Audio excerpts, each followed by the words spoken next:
corpus callosum, rostrum, genu, body and splenium of corpus callosum, anterior commissure, fornix, lamina terminalis, septum pellucidum, lamina terminalis, optic chiasm, infundibulum, pituitary gland or hypophysis, tuber cinerum, mammillary gland, cerebral peduncle, mammillary body.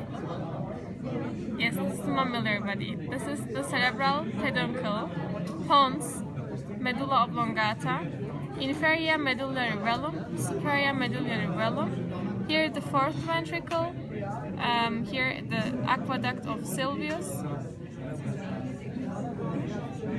cerebellum, tactile plate. This one is the posterior commissure, pineal gland, choroid plexus, pineal body, here, choroid plexus, interthalamic adhesion, thalamus, hypothalamic sulcus, and the hypothalamus. That's it.